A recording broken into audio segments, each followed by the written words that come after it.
What up, YouTube? I'm back at y'all with part 3 of this story. And for all of those who just now tuning in for the first time, please like, share, subscribe. I really appreciate that. So with no further ado, I'm going to get right into this. Oh, first of all, if you see me like how I'm dressed like this, like right now, I just got off work. It's like about 4:45 in the morning.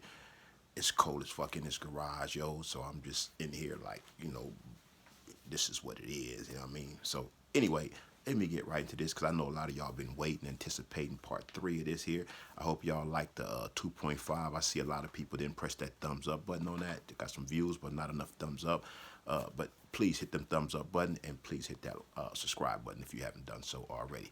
All right, so let me get right into this. Okay, so this happened sometime in April of 2009. I believe it was April 29th, if I'm correct. Yeah, probably April 29th. Anyway, I go to work this day.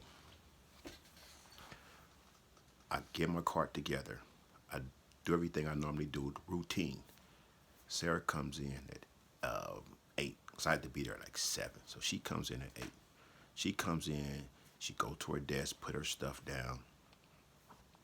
Then she come down this hallway. I'm stocking my cart.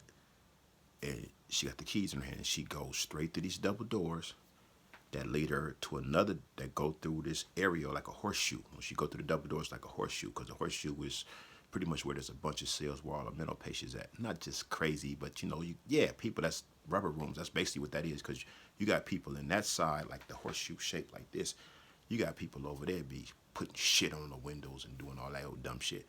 So anyway, she go through the double doors, and then she go through, and then there's this kitchen. She cut through the kitchen. There's a back door that goes to behind CTC. So she goes back there. I just watch her act like it ain't nothing. Continue stocking my cart. Bam. Then I'm going back there with her. I go back there. She already got the container unlocked. She's already in there.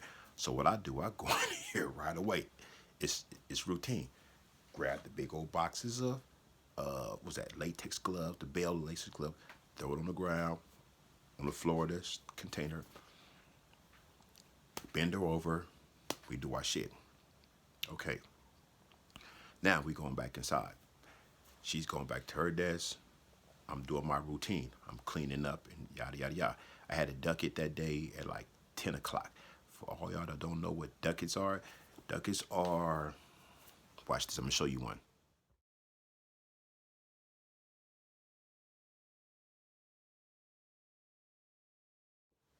Okay, that's a Ducket. Duckets is like passes. We got to have those when we got to go to dental doctors, anything like that, chapel, visiting, anything you go to, you got to have a Ducket, and some Duckets are priority. So I had this Ducket to go to the dentist that day. So I got to be at the dentist about like, I think I had like a 10:30 Ducket or something like that. So like I said, we did our thing. I cleaned up, and my plan was to go to my Ducket and then come back. Now, before it was time for me to go to my Ducket, let's say maybe around 10 o'clock or something like that, because I think my Ducket might have been like 10:30 if I'm correct. She comes from behind the double doors. Now she's back here because her and other free staff go back here and they kick it with custody, the COs. They kick it back there and they talk, they all, staff members. So when she's done shooting the shit, lollygagging, hee-hee-ha's with them, you know what I mean? She comes back through the double doors. As soon as you come to the double doors, there's this room right here. This room right here is where the porters used to kick it at. We'll be in there with our maintenance guy, Rick.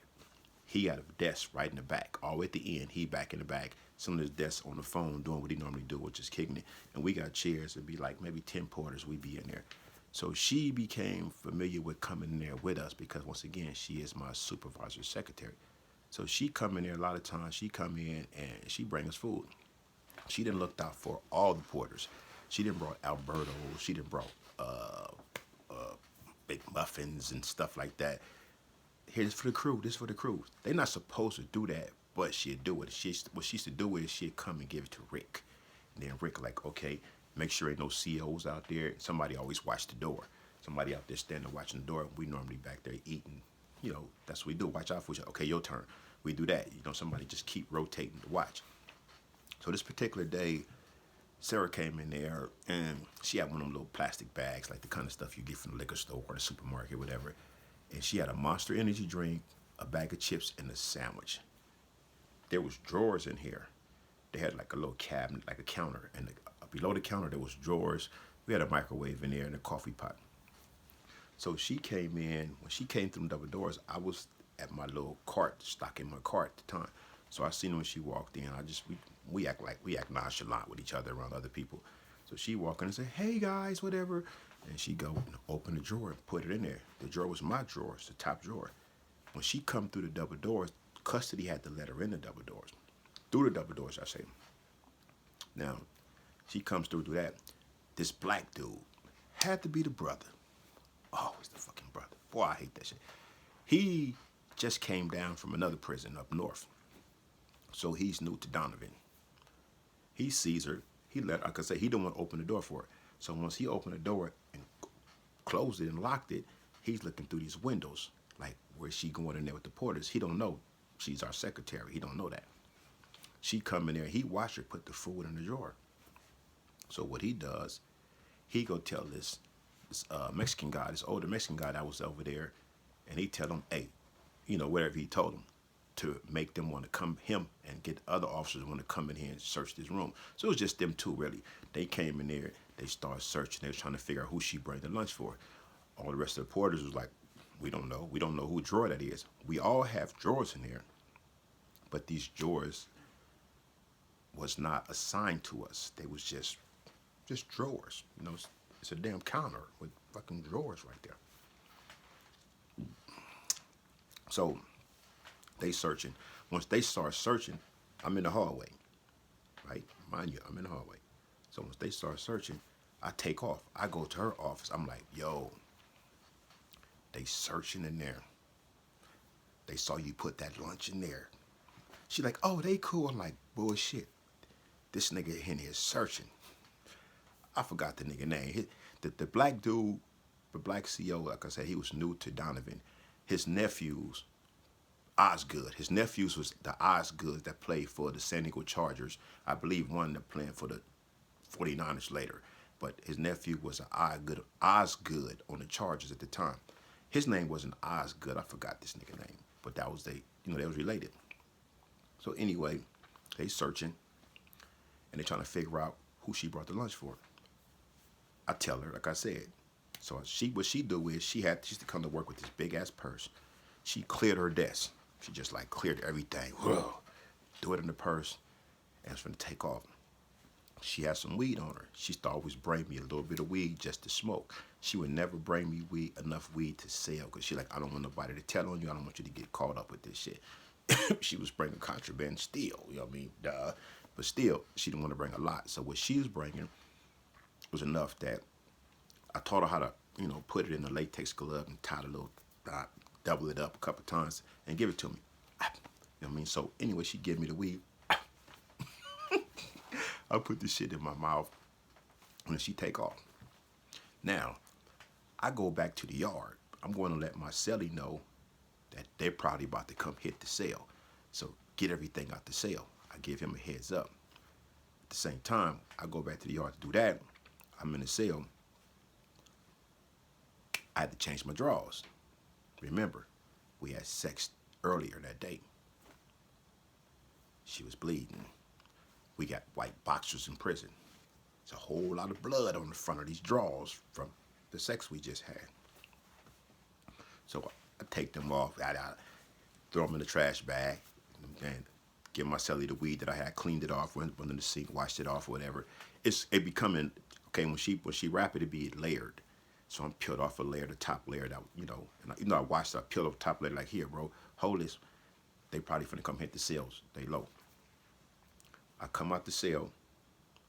I got the drawers in the trash bag.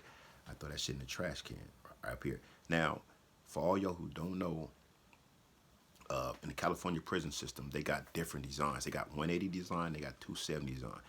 Donovan Prison is a 270 design, which means it's like a big U shape. Once you come in, it's like A, B, C, just like that. I was in B section at the time, upstairs, and I was in 224, which was one cell away from the wash, sink, and the shower. So when I came out the cell, I just come out, bam, throw it in the trash. So then I go back to work. Now, when you come back from CTC, any job behind the wall, PIA, which stands for Prison Industry Authorities, any kind of job they consider behind the wall, those kind of jobs, you got to walk through a work exchange. I mean, a metal detector, you got to get stripped out. So that's why I had it in my mouth. So I go back through that shit to go to work.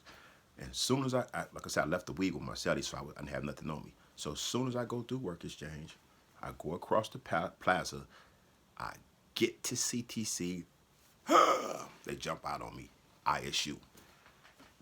This black dude who's to want to be, I don't know, I ain't gonna say want to be, maybe he was, but he's always act like he was a blood of Pyru from Skyline. I've been knowing him for years. But him and one of his partners, they grabbed me, slammed me up against the wall, LAPD style, dog like this here and shit, cuffing me up. Like, I'm like, damn, what the fuck is up? What's up, man? What you doing, man? He like, you know what's up.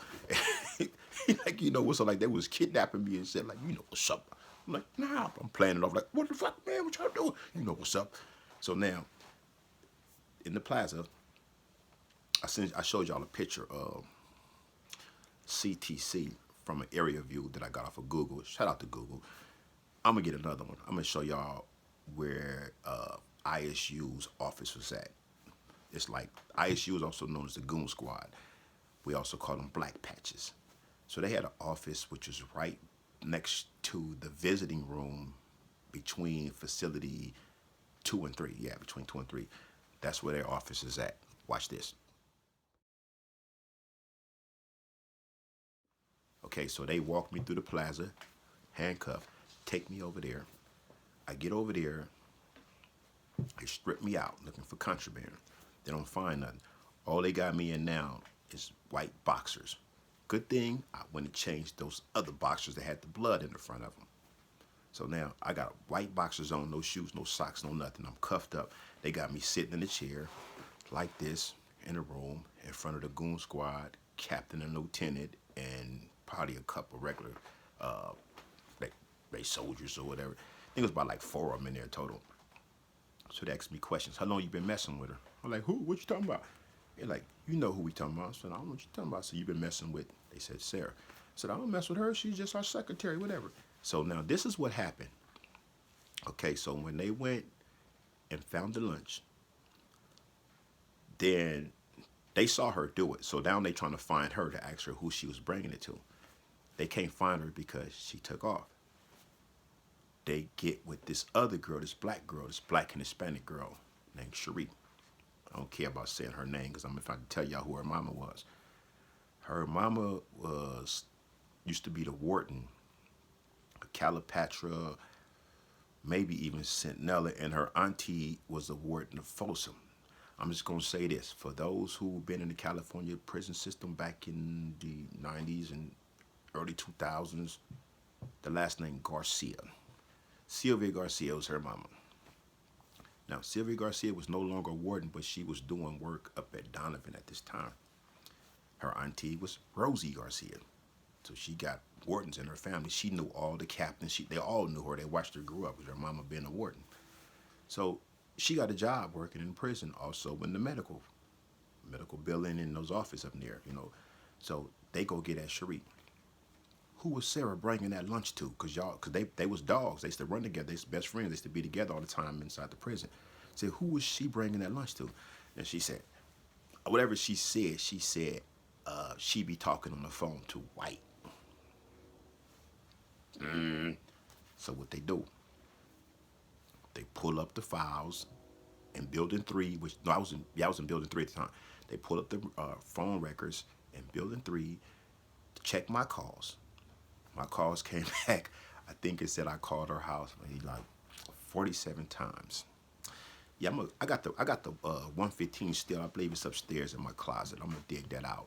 I'm gonna put that up here and let y'all see the 115 if I got it. I'm sure I got it because I know I brought all my 115s home. Certain ones I just brought home because I knew I was gonna do some vlogging, documentary type shit. So when I paroled, I brought that shit home. Now, so now that's how they found that I've been talking to her. So they asked me, well, wait, so here you called her and asked her about how was your family and all this, and all this old stuff, like your mom cooked good Thanksgiving dinner because she went to Thanksgiving with the family while I was back there in the whole. No, no, no, it's before that. My bad, my bad. Excuse me, y'all, excuse me.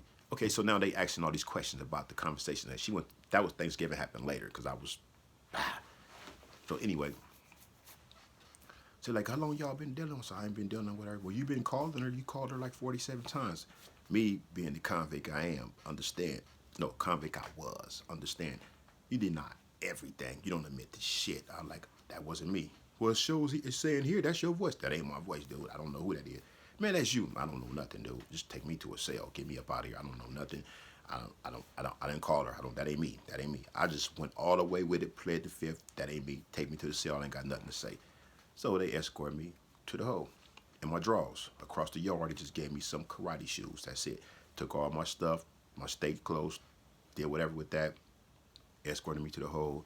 So now the hole at this time, I believe it probably still is, was building 7 and building 8 on facility 2. So they escorted me back there. I go back there to the hole. They strip me out again in a little cage, place me in the cell by myself. Now there's an investigation going on. So now while I'm in the hole, I'm not hearing from her at this point. This is my first night in the hole. The next day, she comes back up to the prison and talked to ISU in the parking lot. And they gave her an option, said you can either resign or we're going to fire your ass. And she chose, I think she chose to resign. And that eventually hurt her because later on when she was trying to get unemployment, she couldn't get it because she resigned. If she would have got fired, of course she could have got unemployment. But she went ahead and like, I resigned. Now, I'm back here in the hole. I'm not hearing from her for maybe like 2 weeks. I already know her address. I got her address in my mind because I used to write her so much before I went to the hole. So I'm writing her, and then eventually I get a letter back from her.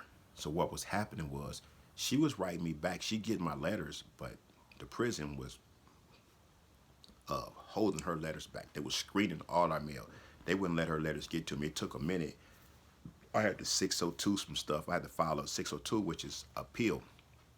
In prison, whenever we have any kind of complaint issue about staff members and stuff like that, we file a 602, which is a green piece of paper, and you file a 602 appeal. So you appeal this decision. That's like people tell you, that's convicts that tell you, write their ass up for everything you can. Every time they do something, write their ass up. Get a paper trail on their ass, start, and it always start with the 602. The paper trail starts with that green form. So I kept writing them up like I'm not getting my mail. Then eventually it came through. I got like about like 5 letters at one time. So now the letter writing is going. She can't come and see me at this point, but she sent the visiting form in. The visiting form took maybe like 2 months to get approved because they was hating. I'm back here in the hole. I was messing with staff. Now she's writing him. They don't like that. Of course. Now, while I'm back here in the hole, I run across one of my little homies. I never met this dude before. I met him back there. He just told me, he just was out there. He from my hood, whatever. So now I'm writing little kites, little notes. That's what we call letters and little notes in prison, kites. So I'm writing little kites to this little dude, like, what's up? Who you? I don't know you. What's your name? How you doing? Whatever. All this old type of shit. We just greeting each other.